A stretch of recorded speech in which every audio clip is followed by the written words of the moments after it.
Chapter 2. Alternative explanations of how the capitalist economy in which we live operates. To understand why so many elite talking heads on TV and in the printed media did not see the global financial crisis coming, and why they cannot readily explain policies that make prosperity an everlasting property of the economic system in which we live, the reader must first understand that there are two very different theories of how the economic system that we call capitalism works. These are 1. The classical theory and 2. The Keynes post-Keynesian theory.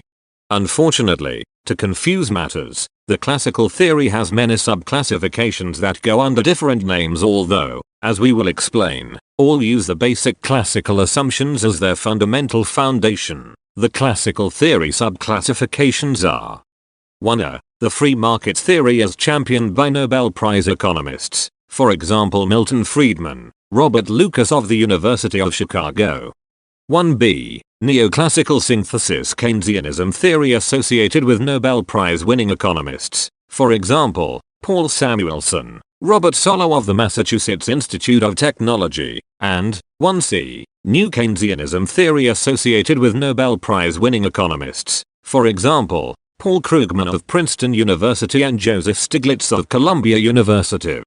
Advocates of subdivision 1b and 1c claim that their theory is developed from the general theory created by the English economist John Maynard Keynes in his 1936 book entitled The General Theory of Employment, Interest and Money. The vast majority of economists who teach in academia and or who are advisors to governments, central banks, and financial institutions have not read Keynes but still believe these classical subdivisions, 1b and 1c, are accurate representations of Keynes's book. We will show, however, that these classical so-called Keynesian theories are built upon assumed foundations that are actually incompatible with Keynes's explanation of the operation of our money-using, market-oriented economic system.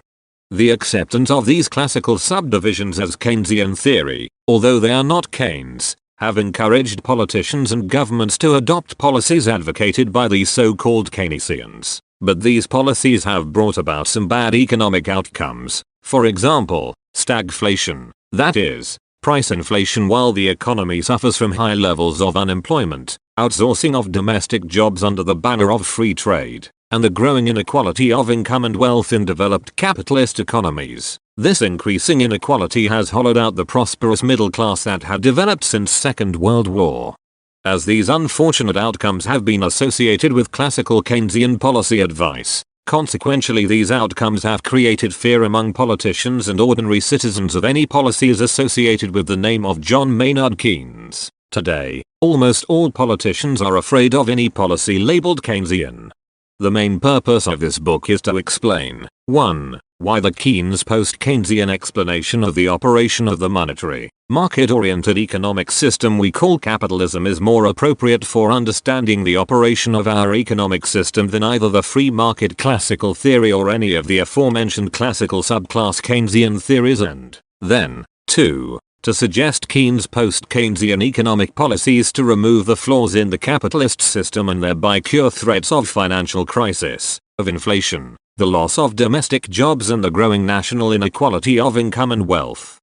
But first, let us provide a brief Keynes post-Keynesian explanation of the global financial crisis of 2007 to 2008 to respond to the query of Queen Elizabeth: what caused the financial crisis that apparently no economic advisors to governments saw developing.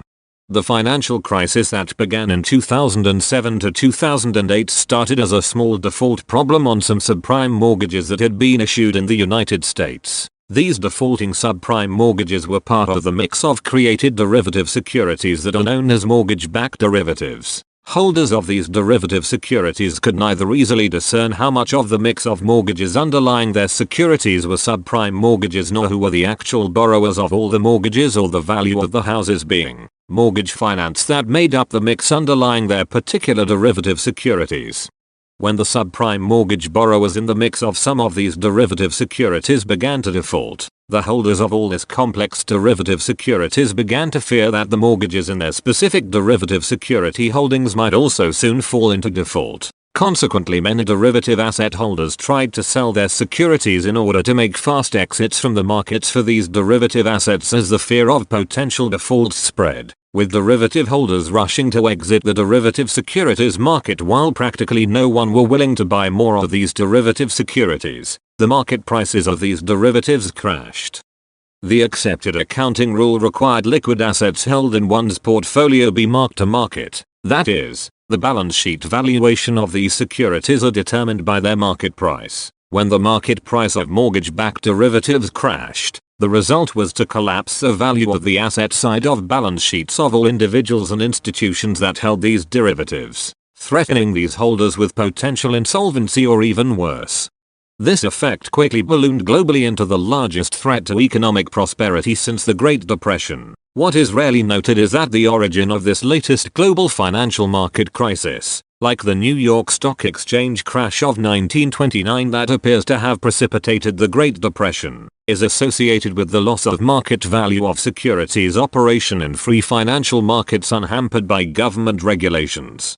In recent decades, many mainstream academic economists, central bankers such as Alan Greenspan, as well as most policymakers in government and their economic advisors have advocated freeing financial markets from government rules and regulators. These free market advocates insist that government regulation of markets and large government spending policies are the cause of our economic problems. Market participants have their own self-interest in mind and therefore they know how to behave in these free markets to optimize their position, and therefore ending big government and freeing markets from regulatory controls are the solutions to our economic problems. In an amazingly cool testimony before the House Committee on Oversight and Government Reform on the 23rd of October, 2008, Alan Greenspan, the former chair of the Federal Reserve System and a strong advocate of unregulated free markets, admitted that he had overestimated the ability of free financial markets to self-correct any problems that may occur. Greenspan indicated that he had entirely missed the possibility that deregulation could unleash a destructive force on the economy. In his testimony regarding the onset of the global financial crisis, Greenspan stated, "This crisis, however, has turned out to be much broader than I could have imagined. Those of us who had looked to the self-interest of lending institutions to protect shareholders' equity, myself especially, are in a state of shocked disbelief. In recent decades a vast risk management and pricing system has evolved, combining the best insights of mathematicians and finance experts supported by major advances in computer and communications technology. A Nobel Prize in economics was awarded for the discovery of the free market pricing model that underpins much of the advance in financial derivatives markets. This modern risk management paradigm held sway for decades. The whole intellectual edifice, however, collapsed. Under questioning by members of the House Oversight and Government Reform Committee, Greenspan admitted, "I found a flaw in the models that I perceive as the critical functioning structure that defines how the world works. That's precisely the reason I was shocked. I still do not fully understand why it happened, and obviously to the extent that I figure it happened and why, I shall change my views." In other words, Greenspan has noted that free financial markets do not function as his classical theory says they should. We shall explain to Greenspan and other elites the flaw in their classical theory explaining the functioning structure of the world market economic and financial system works. Theory provides explanation. Since biblical times, humans have tried to understand the things they observe happening around them. In general, the human mind believes that there must be a cause for any event we observe. For most of the history of mankind, human belief attributed to the design of God or the gods as the cause of anything that happened. In the 17th century, philosophers began to argue that explanations of observed events could be developed on the basis of reasoning of the mind. In this intellectual movement that historians called the Age of Reason or Enlightenment, order and regularity was seen to come from human analysis of observed phenomena. The power of truth was not in the possession of truth but in its acquisition. The goal was to understand and explain observed processes occurring in our world.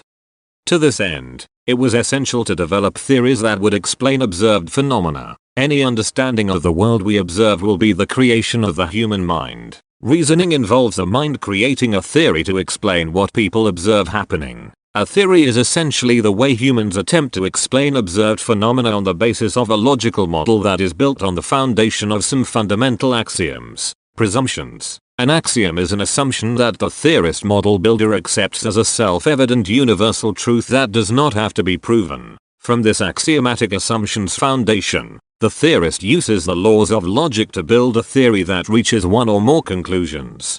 In economics, these conclusions are presented to the public as the explanation of economic events that are occurring, or will occur, in our world of experience. The theory is then used to suggest what can, or cannot be done, to affect future economic outcomes. If the facts of experience conflict with what are the logical conclusions of one's economic theory, as Greenspan admits happened in his theory of free financial markets, then one or more of the theory's fundamental axioms are flawed. The theory is unrealistic and should be discarded in order to permit a different, more realistic theory to be built.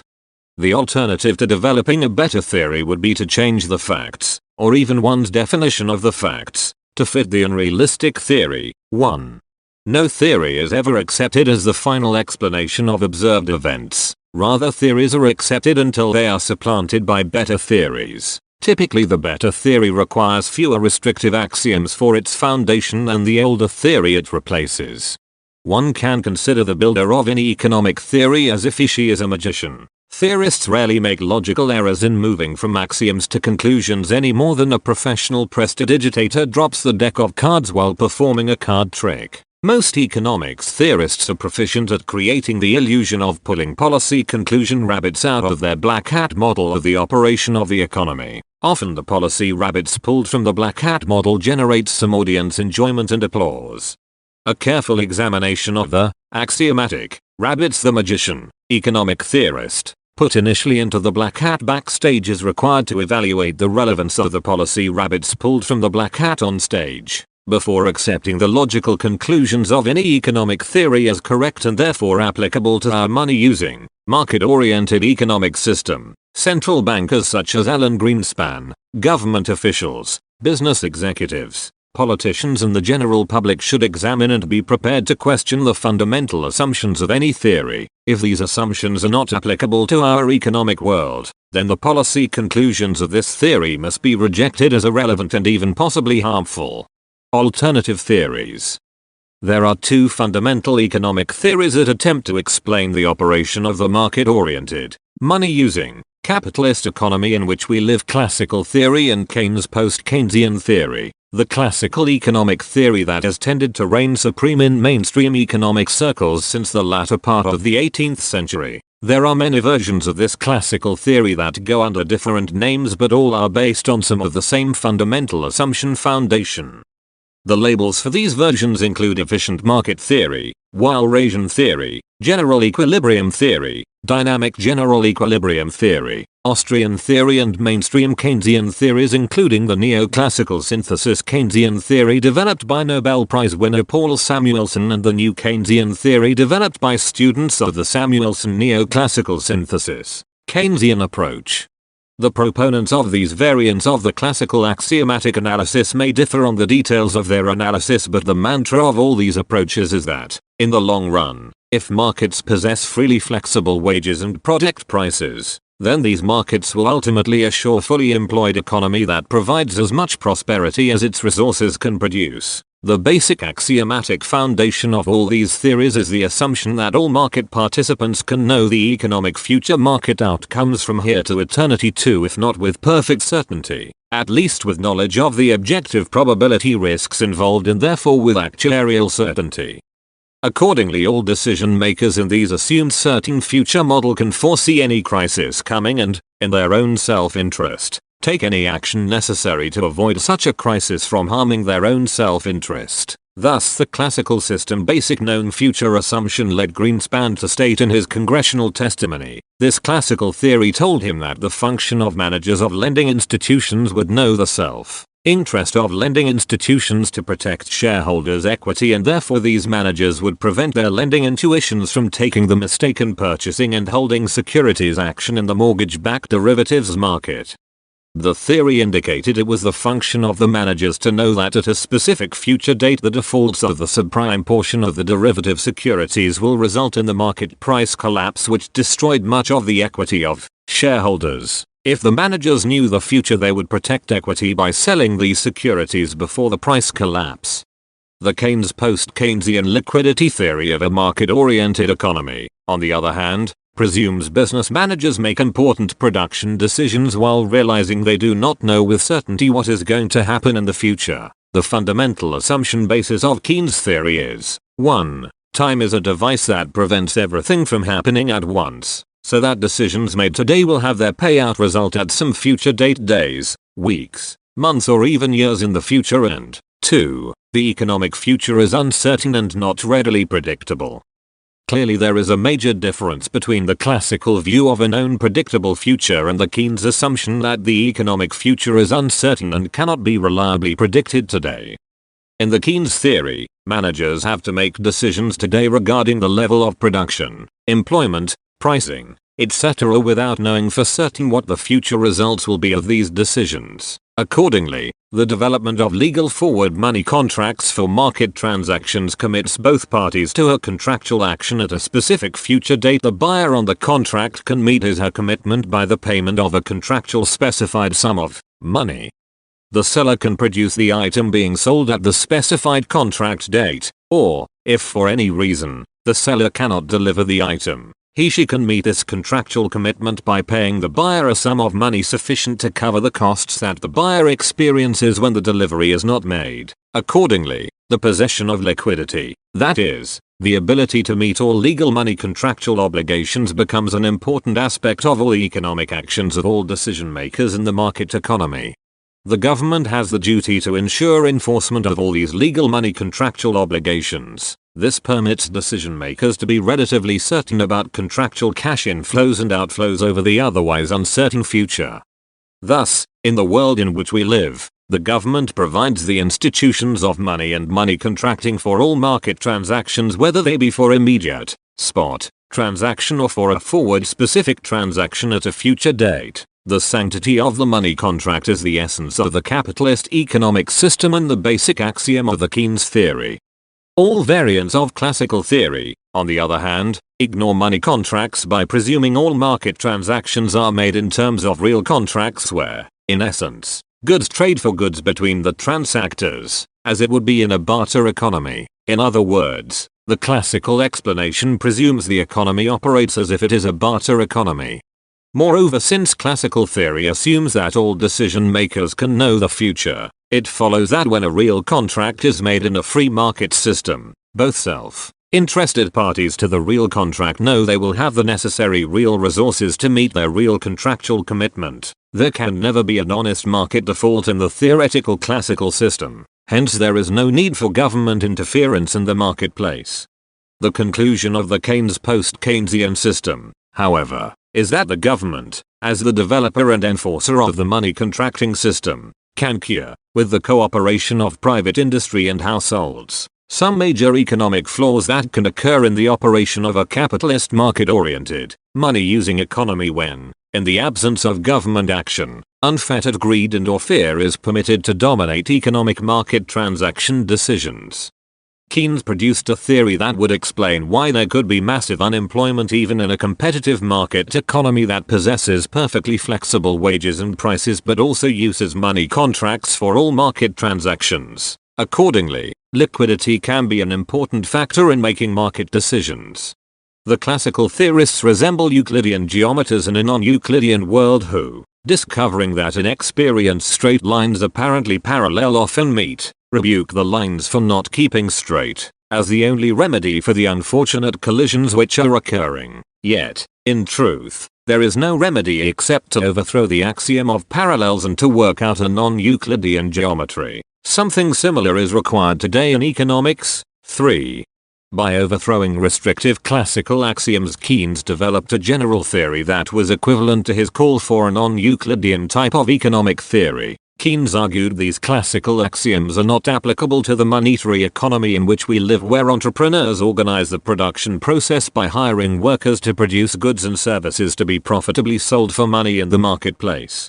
The collision of apparent straight lines in a non-Euclidean world was the equivalent of classical economists observing massive unemployment in their world, while their theory suggested that the competitive market economy should provide full employment for all who want to work. To the extent these classical theory economists observed the existence of unemployment, they explained that the unemployed workers were at fault for not being willing to accept a job at a lower market wage, a wage where all could be fully employed. In other words, the victims, unemployed workers, were blamed for their unemployment. Keynes suggested that it was not the refusal of workers to accept a lower wage for getting employment that was the problem. Classical economic theory, which professes that if workers would only accept lower wages all who wanted to work would be employed, was not applicable to our economic system. Keynes argued that classical theory was a theory whose teaching is misleading and disastrous if we attempt to apply it to the facts of experience. Point 4. Unfortunately, even in our time, many so-called experts in economics, including Nobel Prize winners, continue to develop sophisticated models that still possess the fundamental axioms of classical economic theory that Keynes argued had to be discarded. Since these classical axioms lie below a mountain of mathematical and statistical computer analysis, they are difficult for the average person or even many trained economists to recognize. Nevertheless, the result of using these very technical classical axiomatic models have encouraged decisions by policymakers and regulators that are often misleading and disastrous, as Alan Greenspan admitted in his congressional testimony.